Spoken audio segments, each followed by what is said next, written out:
নবীজি তো উম্মতের জন্য বিশেষ অনুগ্রহ, এই জন্য উম্মতের প্রতি নবীজিরও আলাদা দরদ, মোহাব্বত, ভালোবাসা, মায়া ছিল। নবীজিও কিন্তু আমাদের ভালোবাসতেন। নবীজির ভালোবাসা কেমন ছিল আমাদের উপর? হাদিসের মধ্যে পাওয়া যায়, আব্দুল্লাহ ইবনে আমর ইবনুল আস রাদিয়াল্লাহু তাআলা একদিন মজলিসের মধ্যে বসে আছেন। তিনি বলেন, আন্নান নবিয়্য সাল্লাল্লাহু আলাইহি ওয়াসাল্লাম তাআলা মা নাযালা ফি ইব্রাহিম আলাইহিস সালাম। রাসূল আকরাম সাল্লাল্লাহু আলাইহি ওয়াসাল্লাম তিলাওয়াত করলেন, আল্লাহ রাব্বুল আলামিন যা ইব্রাহিম আলাইহিস সালামের ব্যাপারে নাজিল করেছেন। ইব্রাহিম আলাইহিস সালামের ব্যাপারে আল্লাহ তাআলা কি নাজিল করলেন? ইব্রাহিম আলাইহিস সালাম তার গুনাহগার উম্মতের জন্য আল্লাহ তাআলার কাছে দোয়া করেছে। ইব্রাহিম আলাইহিস সালাম গুনাহগার উম্মতের জন্য আল্লাহ তাআলার কাছে ক্ষমা প্রার্থনা করেছেন, দোয়া করেছেন।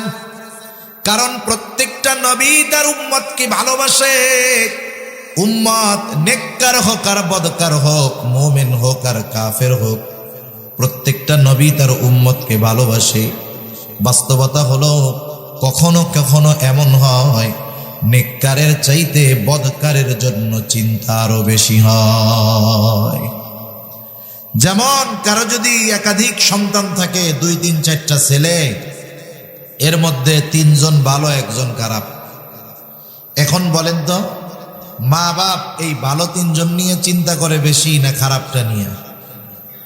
ওইটার জন্য চিন্তা করে বেশি। যখন দোয়া করে,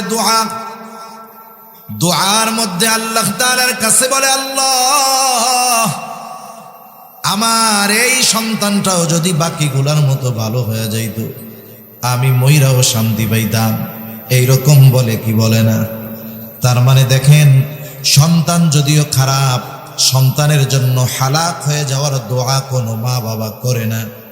মোহাব্বতের কারণে ওই খারাপ সন্তানের জন্য আল্লাহ তাআলার কাছে হেদায়েতের দোয়া করে।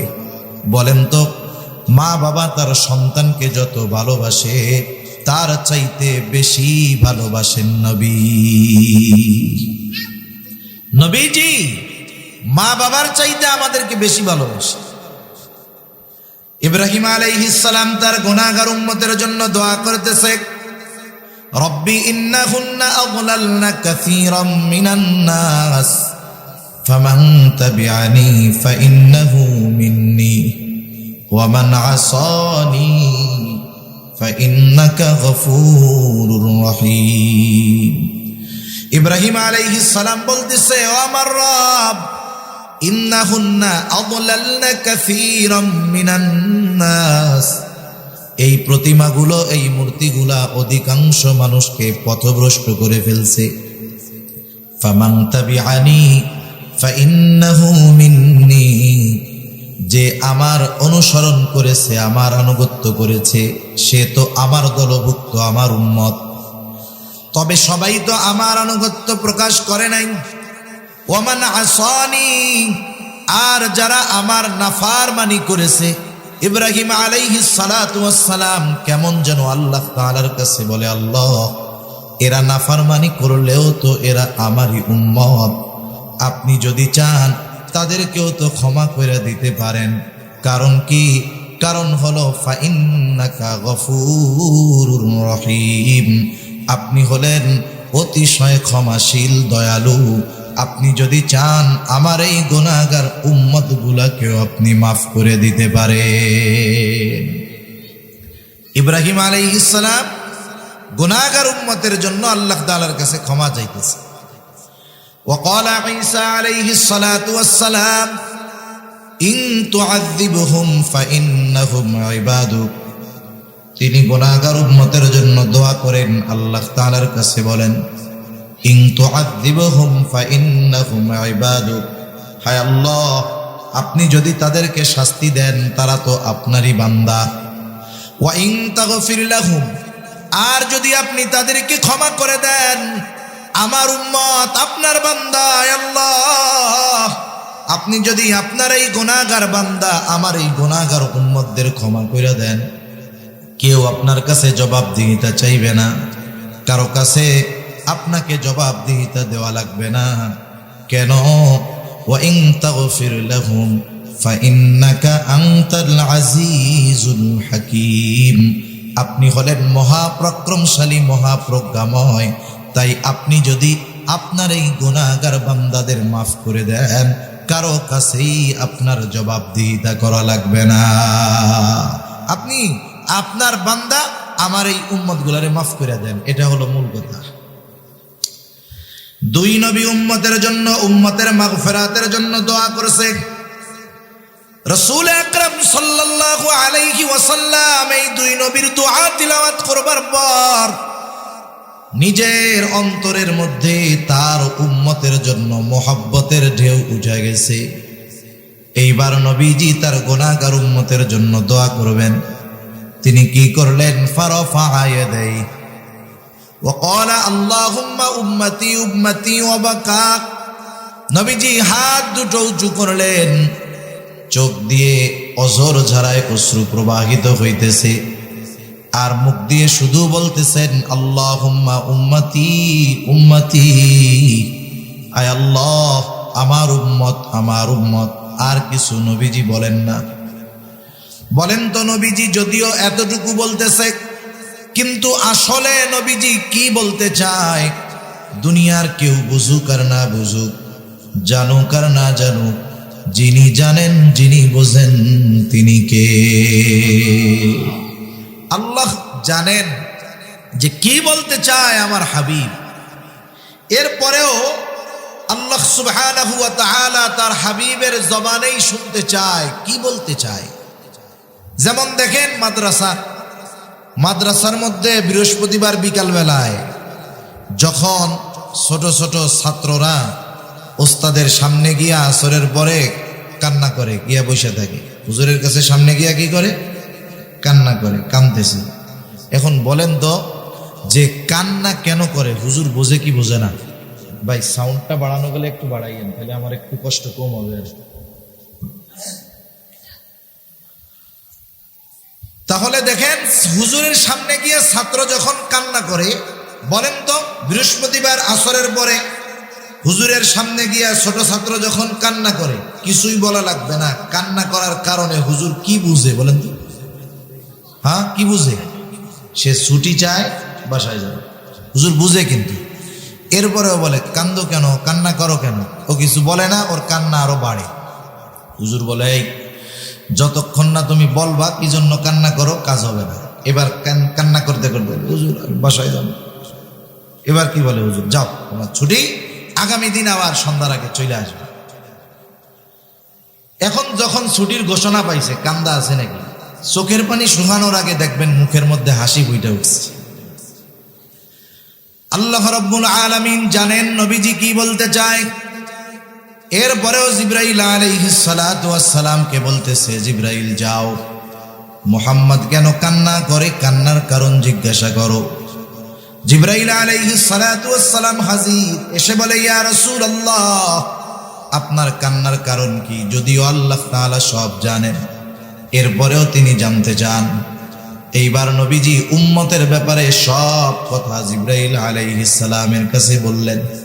উম্মতের ক্ষমার কথা, মাফের কথা জিবরাইল আলাইহিস সালাম আল্লাহ তাআলার কাছে গিয়ে বললেন, আল্লাহ আপনার হাবিবের কান্নার কারণ হইল এইটা। আল্লাহ তাআলা জিবরাইল আলাইহিস সালাতু ওয়াস সালামকে বললেন, যাও আমার হাবিব মুহাম্মদকে জানায় দাও, আমি অচিরেই তাকে তার উম্মতের ব্যাপারে সন্তুষ্ট করব, তাকে আমি তার উম্মতের ব্যাপারে অসন্তুষ্ট করব না। নবীজির কাছে আয়েশা জিবরাইল আলাইহিস সালাম এই খবর জানায় দিলেন। চিন্তার কোনো কারণ নাই ইয়া রাসূলুল্লাহ, আল্লাহ তাআলা আপনাকে আপনার উম্মতের ব্যাপারে সন্তুষ্ট করবে। এই জন্য নবীজি যখনই সুযোগ পাইতেন উম্মতের কল্যাণের কথা চিন্তা করতেন। নবীজি যখনই সুযোগ পাইতেন আল্লাহ তাআলার কাছে তার গুনাহগার উম্মতের ক্ষমার কথা বলতে। মুহাব্বতের কারণে, ভালোবাসার কারণে। রাসূল আকরাম সাল্লাল্লাহু আলাইহি ওয়াসাল্লাম ছিলেন উম্মতের ব্যাপারে সর্বোচ্চ কল্যাণকামী। এই জন্য কোন জিনিস উম্মতের জন্য কল্যাণকর, কোন সময় কল্যাণকর, কোন জায়গায় কল্যাণকর, নবীজি এই বিষয়গুলো খেয়াল রাখতেন। হাদিসের মধ্যে আসছে নবীজি সাল্লাল্লাহু আলাইহি ওয়াসাল্লাম বলেন, আল্লাহ তাআলা প্রত্যেকটা নবীকে এক একটা স্পেশাল দোয়া করার সুযোগ দিয়েছে এবং ওই দোয়াটা কবুল করার প্রতিশ্রুতি আল্লাহ তাআলা দিয়েছেন। সব নবী দুনিয়ায় তার উম্মতের ব্যাপারে ওই দোয়া করে ফেলছে, আর ওই দোয়াটা আমি সংরক্ষণ করে রেখেছি। কিয়ামতের দিন আমার উম্মত যখন বিপদে পড়ে যাবে, মুসিবতে পড়ে যাবে, ওই দোয়াটাকে আমি সুপারিশ হিসাবে ওই দিন আমার উম্মতের জন্য আমি ওই দোয়াটা করব। নবীজি জানেন যে দুনিয়ায় এই দোয়াটা করার চাইতে আখেরাতে কাজে লাগবে বেশি, এই জন্য দুনিয়াতে না কইরা আল্লাহ নবী আখেরাতের জন্য ওইটারে জমায় রাখছেন। রাসূল আকরাম সাল্লাল্লাহু আলাইহি ওয়াসাল্লাম উম্মতের পথভ্রষ্টতার কারণে নবীজি চিন্তিত হয়ে যাইতেন, দ্বীনের উপরে না আসার কারণে নবীজি চিন্তিত হয়ে যাইতেন। মক্কার মানুষেরা নবীজির 40 বছরের হায়াত সম্পর্কে জানে, তাদের সামনে নবীজির শৈশব, কৈশোর, যৌবন অতিবাহিত হয়েছে। তারা জানে মুহাম্মদ কেমন মানুষ, মুহাম্মাদের চরিত্র কেমন, মক্কা খুব ভালো মতো জানে।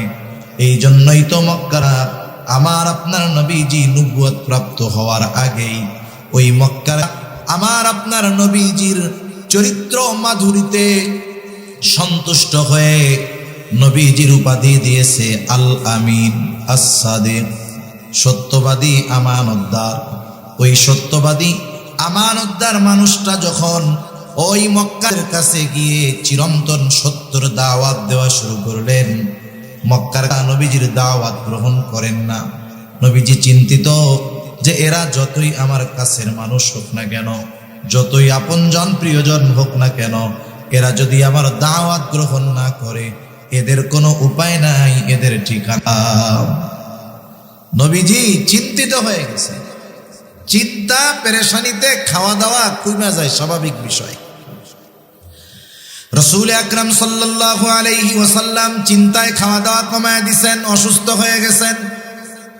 অসুস্থতার মাত্রা এতটা বেশি, আল্লাহ তাআলা ওহী নাযিল করে বলেন, লাআল্লাকা বাখিউন নাফসাকা আল্লা ইয়াকুনু মুমিনিন। আল্লাহ রাব্বুল আলামিন বলেন, তারা ঈমান না আনার কারণে আপনি হয়তো নিজেকে নিজে নিঃশেষ করে দিবেন, আপনি নিজেকে মৃত্যু মুখে ঠেলে দিচ্ছেন তারা ঈমান না আনার কারণে। এতটুকুর দ্বারা এটা বোঝা যায় তার উম্মত যখন দ্বীনের কথা মানে না, ঈমানের পথে আসে না, নবীজি মুহাব্বতের কারণে কতটা চিন্তিত পেরেশান, যে নিজেই অসুস্থ হয়ে গেছেন আর নবীজির অসুস্থতার কথা আল্লাহ তাআলা জানায় দিতেছে। সন্তান অবাধ্য হইলে মা বাবা চিন্তায় অসুস্থ হয়ে যায় না? কতজন বলে যে দেখ ওই লোকটা সুস্থ ছিল, কিন্তু ওর ওই পোলার চিন্তায় টেনশনে ও পুরা বিছানা ধরা হয়ে গেছে, অসুস্থ হয়ে গেছে। কেন? মুহাব্বত তো সন্তানের প্রতি আছে, এই কারণে সন্তানের চিন্তায় মা বাবা অসুস্থ হয়ে যায়, আর উম্মতের চিন্তায় নবীজি সাল্লাল্লাহু আলাইহি ওয়াসাল্লাম অসুস্থ হয়ে গেছে। রাসূল আকরাম সাল্লাল্লাহু আলাইহি ওয়াসাল্লাম বলেন, তোমাদের মধ্যে আর আমার মধ্যে উপমা হলো ওই ব্যক্তির নাই যে আগুন প্রজ্বলিত করলো, আগুন জ্বালাইলো, আগুন জ্বালানোর পরে চতুর্দিক দিয়ে পোকা মাকড় এসে হাজির। চতুর্দিক দিয়ে পোকা মাকড় লাফায়া লাফায়া আগুনের মধ্যে পড়ে আর মরে। লোকটা যতই সরায় দেওয়ার চেষ্টা করে পোকগুলা সরে না, বরং প্রতিযোগিতা দিয়ে আগুনের মধ্যে আইসা পড়ে, পুড়ে আর মরে। নবীজি বলেন, আমিও তোমাদের কোমর ধরে ধরে জাহান্নাম থেকে টেনে আনি, জাহান্নামের দিক থেকে টেনে আনি, কিন্তু তোমরা আমার হাত থেকে ছুটে পুনরায় জাহান্নামের দিকে ধাবিত হয়ে যাও। শুধু তাই না, রাসূলুল্লাহ সাল্লাল্লাহু আলাইহি ওয়াসাল্লামের উম্মতের প্রতি কত দরদ। উম্মতের দ্বারা আঘাতপ্রাপ্ত হওয়ার পরেও নবীজি উম্মতের জন্য বদদোয়া করেন নাই। রাসূল আকরাম সাল্লাল্লাহু আলাইহি ওয়াসাল্লাম যখন মক্কা থেকে তিনি তায়েফে চলে গেলেন, মক্কার মানুষ নবীজির কথা মানে না, দ্বীনের দাওয়াত দেওয়ার জন্য চলে গেলেন তায়েফে।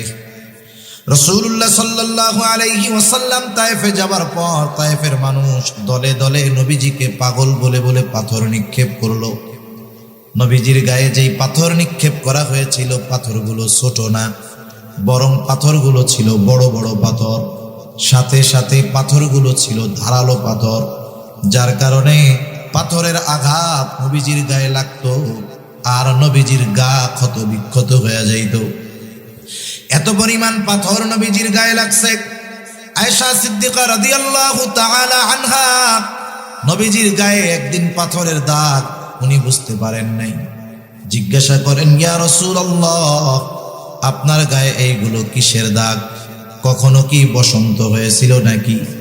নবীজি বলেন, না আয়েশা, আমার কখনো বসন্ত হয় নাই, ফক্স হয় নাই। তাইলে দাগগুলো কিসের? নবীজি বললেন, আয়েশা, আমি যখন দ্বীনের দাওয়াত দেওয়ার জন্য তায়েফে গিয়েছিলাম, তায়েফের মানুষ আমাকে বুঝে নাই, আমার কথাগুলো মেনে নেয় নাই। তারা আমাকে যেই পাথরগুলো নিক্ষেপ করেছিল, এই দাগগুলো হলো তাদের নিক্ষিপ্ত পাথরের দাগ, পাথরের আঘাতের দাগ। এর মানে কি বোঝা যায়? নবীজিকে পাথর মারছে বড় বড় এবং ধারালো। যদি কেউ বড় একটা পাথর মারে, গায়ে লাগলে ওই জায়গাটা থেতলে যাবে, ফেটে যাবে না, কেটে যাবে না। কিন্তু যদি বড় হয়, ধারালো হয়, লাগলে কাটবে, ক্ষত হবে, রক্ত বের হবে। নবীজি সাল্লাল্লাহু আলাইহি ওয়াসাল্লামের গা দিয়ে রক্ত প্রবাহিত হইত। এত পরিমাণ রক্ত নবীজির গা দিয়ে বের হয়েছে, গায়ের পোশাক পরিপূর্ণভাবে ভিজে, গা বেয়ে বেয়ে রক্ত পড়েছে। রক্ত বেয়ে বেয়ে পড়তে পড়তে ওই রক্ত জুতার মধ্যে ঢুকে গেছে, রক্ত শুকায়া জুতা পায়ের সাথে আটকে গিয়েছে। তাহলে কি পরিমাণ রক্ত বের হয়েছে একটু চিন্তা করেন। অনেক সময় আমরা রক্ত দান করি, ব্লাড ডোনেট করি, যিনি রক্তদাতা রক্ত দেন, অনেক সময় দেখা যায় 300 গ্রাম, 400 গ্রাম, 250 গ্রাম রক্ত নেওয়া হবে, কিন্তু আল্লাহর বান্দা রক্তটা দিয়ে আর উঠতে পারে না, অজ্ঞান হয়ে পড়ে যায়, দুর্বলতার কারণে চলতে পারে না। নবীজির গায়ে যখন আঘাত করা হতো, রক্ত প্রবাহিত পড়তো, নবীজি জমিনে পড়ে যাইতেন। হযরত যায়েদ রাদিয়াল্লাহু তাআলা আনহু একা ঠেকায় পারেন না, তিনিও আঘাতপ্রাপ্ত হয়েছেন। নবীজি আবার উঠতেন, উঠে এক কথা যে তোমরা বলো লা ইলাহা ইল্লাল্লাহ তুফলিহু, সফল হয়ে যাইবা। এইভাবে চলতেছে বিকাল পর্যন্ত। আল্লাহ রাসূল সাল্লাল্লাহু আলাইহি ওয়াসাল্লাম প্রচন্ড দুর্বল হয়ে গেলেন, ক্লান্ত শ্রান্ত দেহ নিয়ে নবীজি পড়ন্ত বিকালে একটা আঙ্গুর বাগানের পাশে গিয়ে নবীজি একটু বিশ্রাম নিচ্ছেন। ইতিমধ্যে জিবরাইল আলাইহিস সালাম হাজির। জিবরাইল আলাইহিস সালাতু ওয়াস সালাম এসে বলে, ইয়া রাসূলুল্লাহ সাল্লাল্লাহু আলাইহি ওয়াসাল্লাম, এই কওম আপনার সাথে কেমন আচরণ করেছে আল্লাহ তাআলা সব জানেন। আজকে আমি একা আসি নাই, আল্লাহ তাআলা আমার সাথে নতুন আরেকজন ফেরেশতা পাঠিয়েছে, যে ইতিপূর্বে কখনো আপনার কাছে আসে নাই। নবীজি বলেন, এইবার ওই ফেরেশতা আমার সামনে আসলো, আমাকে সালাম দিল। সালাম দেওয়ার পরে বলে, ইয়া রাসূলুল্লাহ, এই কওম আপনার সাথে কেমন আচরণ করেছে আপনার মালিক সব জানেন, সব দেখেছেন। ইয়া রাসূলুল্লাহ, আল্লাহ তাআলা আমাকে আপনার নিকটে পাঠিয়েছেন আপনার আদেশ পালন করার জন্য। আপনি যদি নির্দেশ দেন, এই অবাধ্য জাতিকে 2 পাহাড় দিয়ে এমন ভাবে পিষে দেওয়া হবে যে তারা পরিপূর্ণ নিশ্চিহ্ন হয়ে যাবে। এখানে যে একটা জনবসতি ছিল তার কোনো চিহ্ন অবশিষ্ট থাকবে না। আপনি যদি শুধু নির্দেশ দেন তাইলে হবে।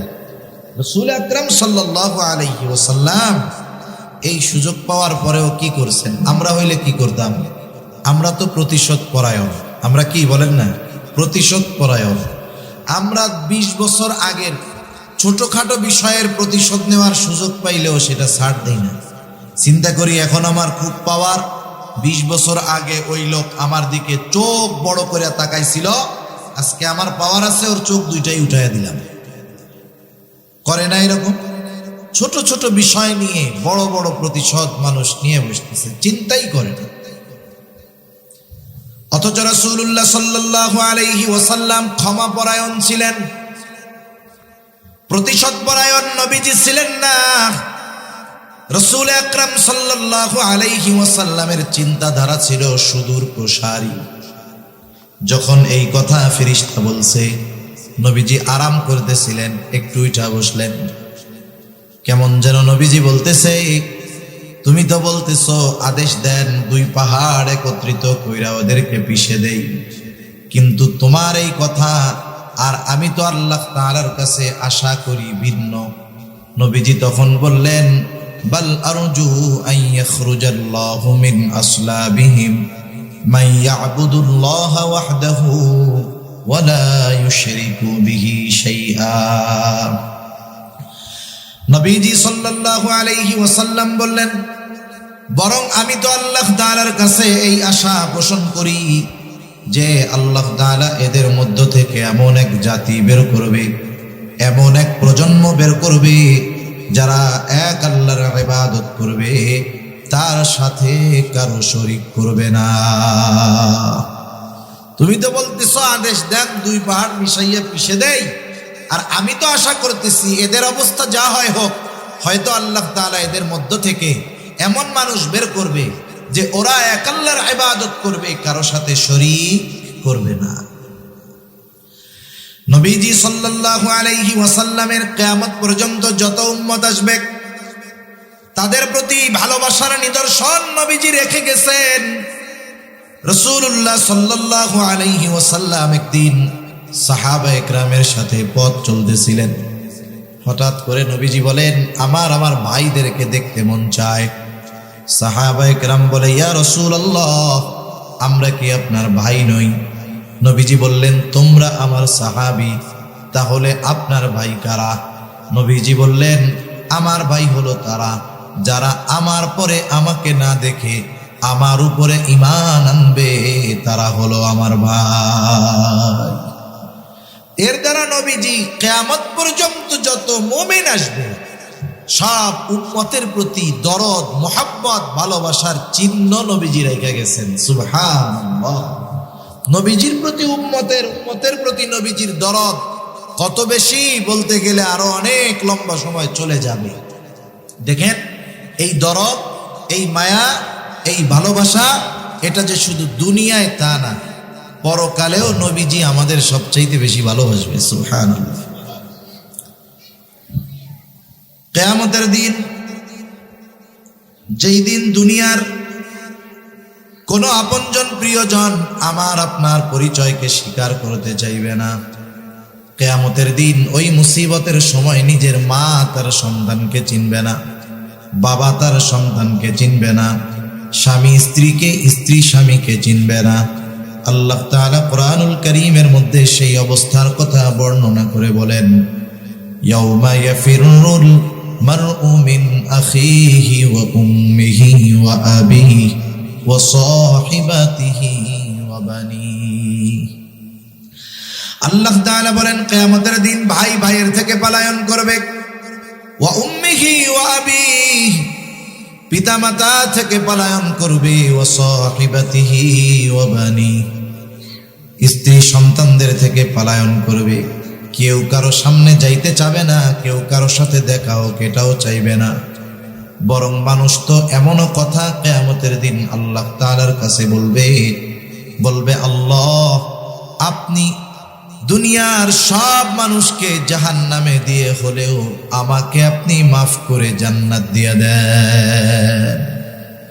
ওই দিন মা সন্তানকে চিনবে না, অথচ দুনিয়ায় মা সন্তানকে বেশি ভালোবাসে কি বাসে না? কথা বলেন না কেন? বাসে নাকি আপনাদের মা ভালোবাসে নাই আপনাদের?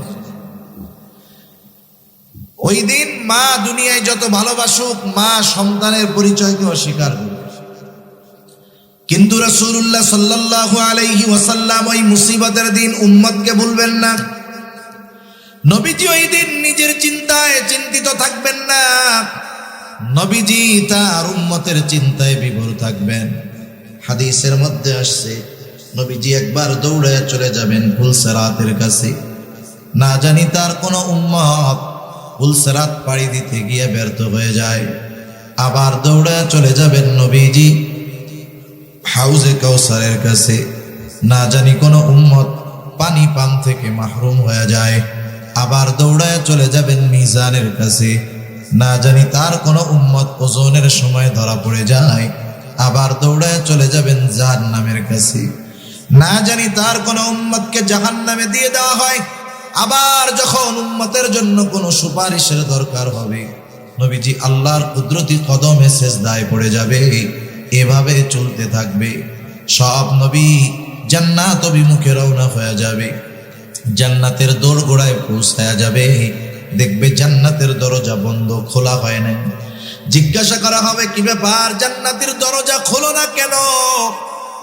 জান্নাতের পাহারাদারেরা জবাব দিবে, যিনি আসলে জান্নাতের দরজা খোলা হবে তিনি এখনো আসেন নাই। তিনি কে? তিনি কোথায় আছেন? জবাবে বলা হবে, তিনি হলেন মুহাম্মাদুর রাসূলুল্লাহ সাল্লাল্লাহু আলাইহি ওয়াসাল্লাম। তিনি না আসা পর্যন্ত জান্নাতের দরজা খোলা হবে না। কোথায় তিনি?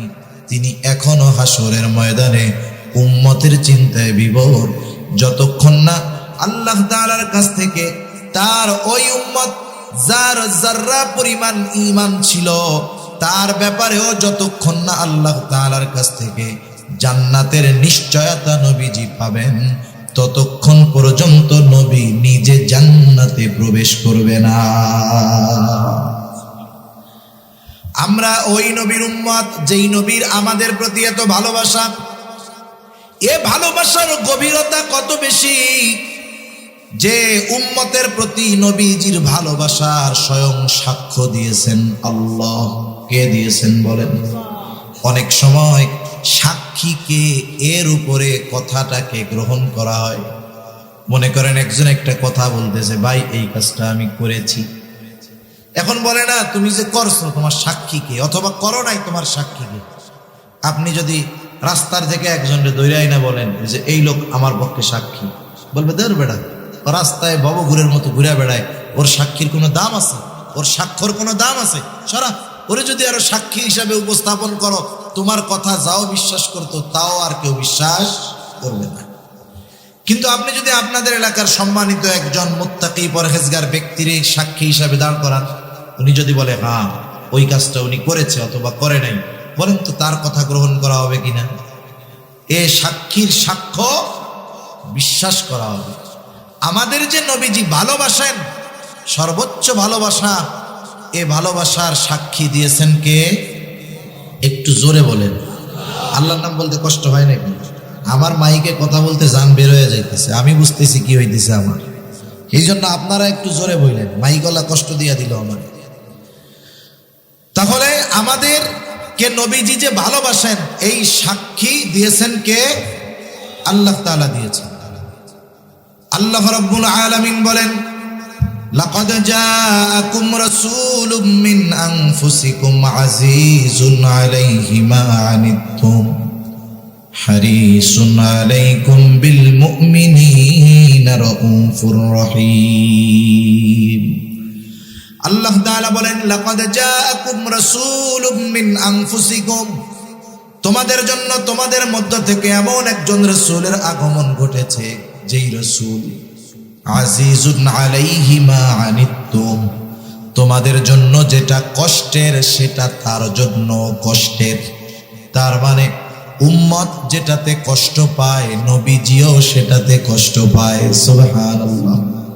একটু চিন্তা করে দেখেন, উম্মতের জন্য যেটা কষ্টের নবীজিও সেটাতে কষ্ট পায়। উম্মত যদি জাহান্নামে যায় উম্মতের জন্য কষ্টের, উম্মত জাহান্নামে গেলে এটা নবীজির জন্য কষ্ট পাওয়ার বিষয়। এই জন্য নবীজি হলেন আজিজ।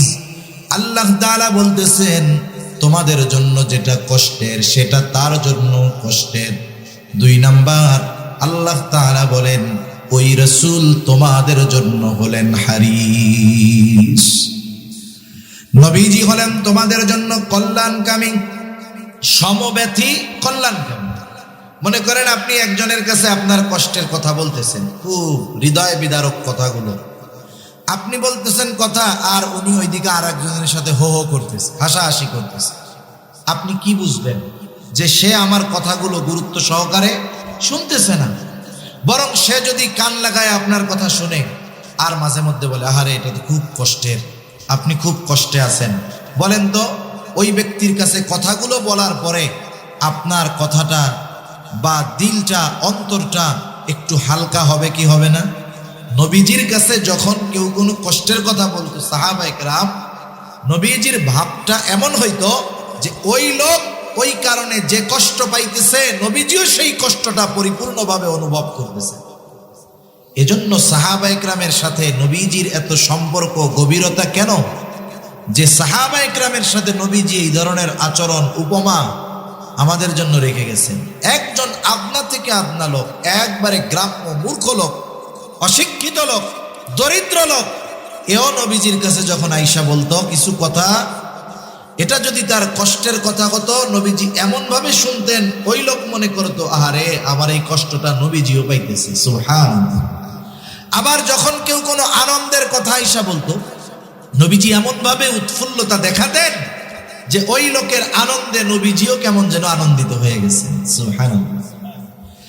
এজন্য নবীজি ছিলেন সমব্যথী, উম্মতের জন্য কল্যাণকামী, আর মুমিনদের জন্য বিশেষ করে বিল মুমিনিনা রাউফুর রহিম।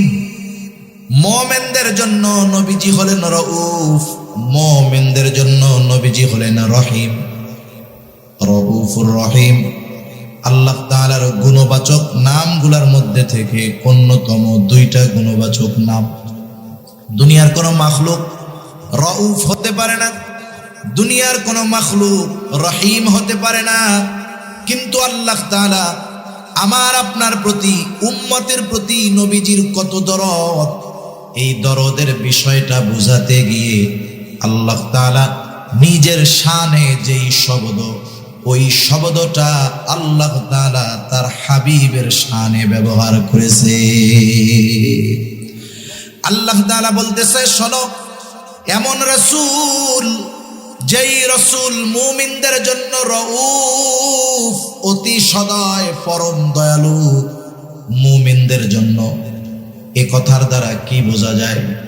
মুমিন যে তার উম্মতকে কত মহব্বত করেন, ভালোবাসেন, এই ভালোবাসা দুনিয়ার কোনো ক্যালকুলেটর দিয়ে হিসাব করা যাবে না। এই ভালোবাসা কত গভীর, কত বেশি, এই ভালোবাসার স্বয়ং সাক্ষী দিলেন কে? এর দ্বারা একথা সুস্পষ্ট যে নবীজি আমাদেরকে কল্পনাতীত ভালোবাসেন। এখন স্বাভাবিক মানুষের যুক্তি কি বলে? যে আমাকে ভালোবাসবে তার প্রতি ভালোবাসা থাকার দরকার আছে না নাই? উনি আমাদেরকে ভালোবাসেন, এটা তো বড় এক নিয়ামত, শুকরিয়া আদায় করার দরকার। মাল্লাম ইয়াশকুরিন নাস ফালাম ইয়াশকুরিল্লাহ। যে মানুষের কৃতজ্ঞতা প্রকাশ করে না, সে আল্লাহরও কৃতজ্ঞতা প্রকাশ করে না। এখন আমাদের কাজ কি? নবীজিকে ভালোবাসা, ঠিক না বলেন? নবীজি মা বাবার চাইতে বেশি ভালোবাসে না কম ভালোবাসে? তাইলে নবীজিকে আমাদের কি মা বাবার চাইতে বেশি ভালোবাসতে হবে না কম ভালোবাসতে হবে? বলেন তো, আমরা আমাদের নিয়ে যত চিন্তিত, তার চাইতে নবীজি বেশি চিন্তিত না কম চিন্তিত? এটা মনে রাখেন। আমরা আমাদের ব্যাপারে যত চিন্তিত, আমরা নিজের ব্যাপারে যত চিন্তিত, তার চাইতে নবীজি আমাদের ব্যাপারে বেশি চিন্তিত, সুবহান।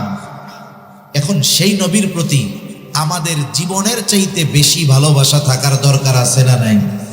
আরে মা বাবার প্রতি ভালোবাসা আপ ডাউন হওয়ার সুযোগ আছে। মা বাবার প্রতি ভালোবাসা বাড়বে, কিন্তু মা বাবা যদি আল্লাহর নাফরমানি করে ভালোবাসা কমবে।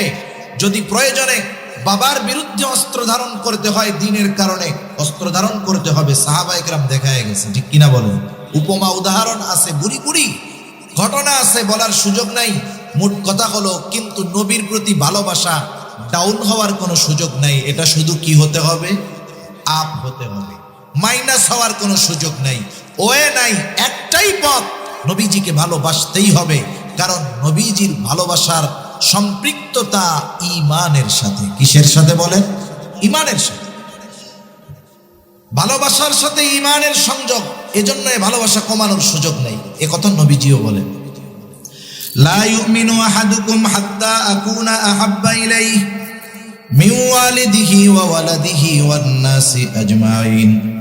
নবীজি বলেন, তোমাদের মধ্যে কেউ ততক্ষণ পর্যন্ত মুমিন হতে পারবে না যতক্ষণ না সে তার সন্তান সন্ততি পিতা মাতা এক কথা সকলের চাইতে আমি নবীকে বেশি ভালো না বাসবে। তাহলে মুমিন যদি হতে হয় এক কথায় সকলের চাইতে, নিজের জীবনের চাইতেও নবীজিকে বেশি ভালোবাসতে হবে। এখন নবীজিকে তো আমরা সামনে পাই নাই, সাহাবায়ে কেরাম নবীজিকে সামনে পেয়েছেন বিদায় ভালোবাসার উপমা রেখে গিয়েছেন। আবু বকর সিদ্দিক নবীজির কথায়, নবীজির ভালোবাসায় নিজের ঘরের সব সম্পদ আইনা নবীজির কাছে পেশ করেছেন। হযরত তালহা উহুদের ময়দানে নবীজি যখন গর্তের মধ্যে পড়ে গিয়েছে, নবীজি মাথা উঠায়, উপর দিয়ে তীর যায়, বর্ষা যায়। হযরত তালহা নিজের বুকটাকে নবীজির জন্য ঢাল বানায় দিয়েছে।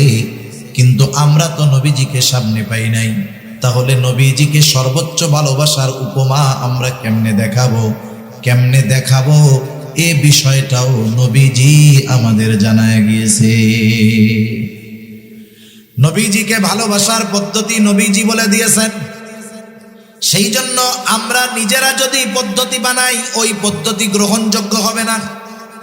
নবীজিকে ভালোবাসার পদ্ধতি নবীজি জানায় দিয়া বলেন, মান আহাব্বা সুন্নতি ফাকাদ আহাব্বানি ওয়া মান আহাব্বানি কানা মাই ফিল জান্নাহ। নবীজি বলেন, যে আমার সুন্নাতকে ভালোবাসলো সে আমি নবীকে ভালোবাসলো, আমি নবীকে যে ভালোবাসলো সে আমি নবীর সাথে জান্নাতে অবস্থান করবে। আমরা নবীর সাথে জান্নাতে থাকতে চাই না? চাই। কে না চাই? সাহাবায়ে কেরাম যখন শুনছেন যে যাকে ভালোবাসে তার সাথে অবস্থান করবে, এর চাইতে বেশি খুশি ওনারা আর হন নাই এই কথা শুই না। হযরত আনাস রাদিয়াল্লাহু তাআলা আনহু থেকে বর্ণিত, এক গ্রাম্য সাহাবী আয়েশা নবীজিকে প্রশ্ন করছে মাতাস-সাআহ। তার প্রশ্নের ভাবে নবীজি তার প্রশ্নের জবাব না দিয়ে উল্টা তাকে প্রশ্ন করেছে, মা আ'দাত্তা লাহা, তুমি যে কিয়ামতের জন্য অপেক্ষা করতেছো, কিয়ামত কখন আসবে বলতেছো, তুমি কিয়ামতের জন্য কি প্রস্তুতি নিয়েছো? লোকটা গ্রাম্য মানুষ, সহজ সরল উত্তর, আমি আল্লাহ এবং তার রাসূলকে ভালোবাসি। নবীজি দেখলেন এই লোকের কথার জবাবের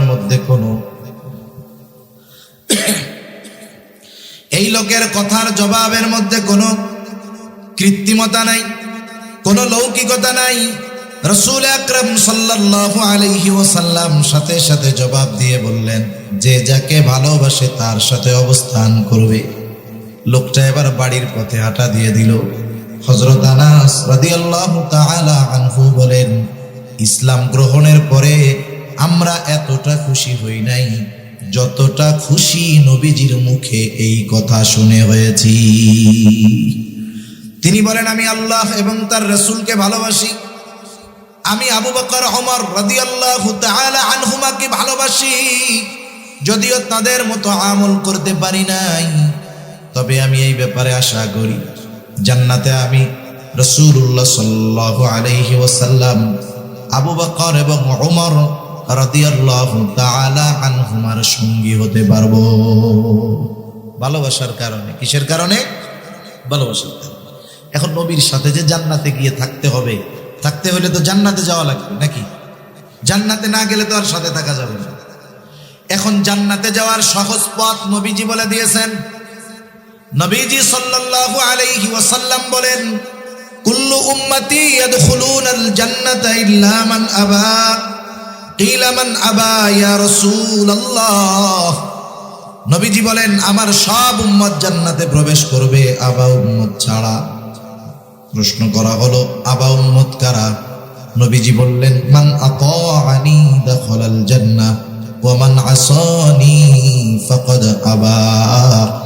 যে আমার আনুগত্য করবে সে জান্নাতে প্রবেশ করবে, আর যে আমার আনুগত্য করবে না সে আবা উম্মত, সে জাহান্নামে যাবে।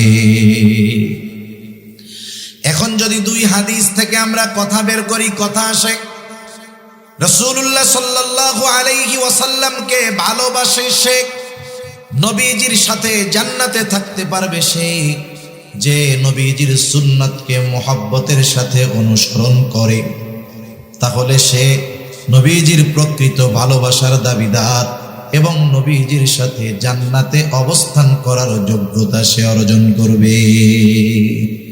তাহলে নবীজির সুন্নাতকে মোহাব্বতের সাথে অনুসরণ করা ছাড়া নবীজিকেও ভালোবাসা হয় না, নবীজির সাথে জান্নাতেও থাকা যাবে না। এটাই বাস্তবতা।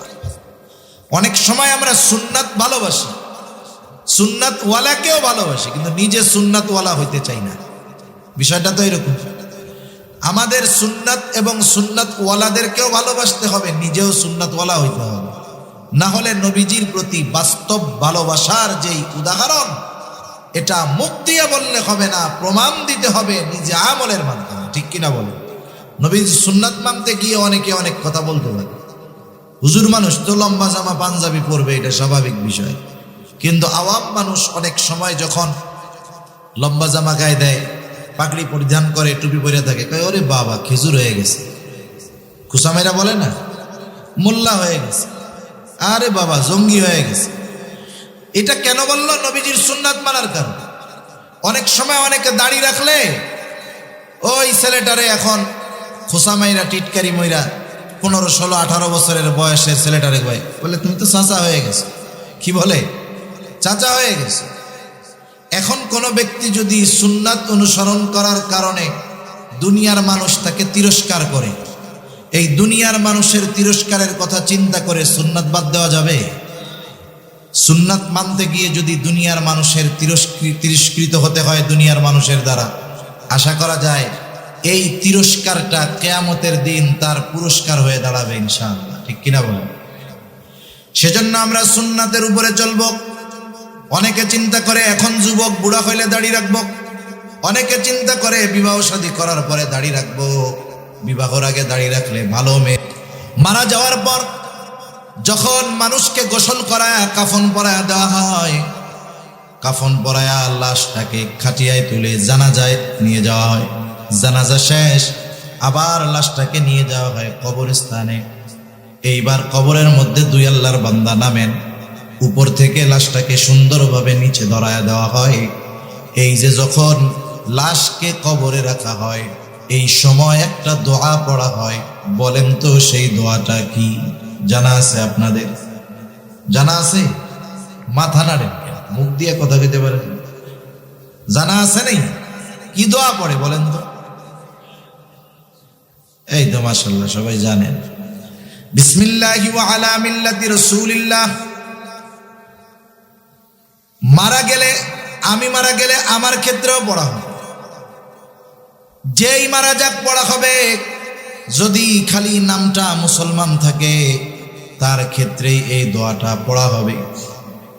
আজীবন দোয়াটা আমরা পড়লাম, আমাদেরকেও কইরা কবরে রাখবে, কিন্তু এই দোয়ার একটা সারমর্ম আছে, এটা আমরা কখনো বুঝি না। এই দোয়ার মধ্যে কি বলি? মূলত শাব্দিক অর্থটা রাখেন, মূলত কথাটা কি বলি? বলি আল্লাহ আপনার নামে এমন এক ব্যক্তিকে এখন কবরস্থ করতেছি যে আপনার রাসূলের মিল্লাত তথা সুন্নাতের উপরে গোটা জীবন অতিবাহিত করেছে। সে গোটা হায়াত সুন্নাতের উপরে চলছে, রাসূলের মিল্লাতের উপরে চলছে, অর্থাৎ রাসূলের সুন্নাতের উপরে চলছে, রাসূলের সুন্নাতের উপরেই সে মরছে, এবং ওই সুন্নাত অবস্থায় তাকে আমরা কবরস্থ করতেছি। আয় আল্লাহ আপনার নামে। এখন বলেন তো, দেখা গেল যাকে এই দোয়া পড়ে কবরে রাখা হলো, শাহরিয়ার কবিরকে এই দোয়া পড়াই কবরে রাখবে, মুনতাসির মামুনরেও এই দোয়া পড়া কবরে রাখবে, রাখবে না?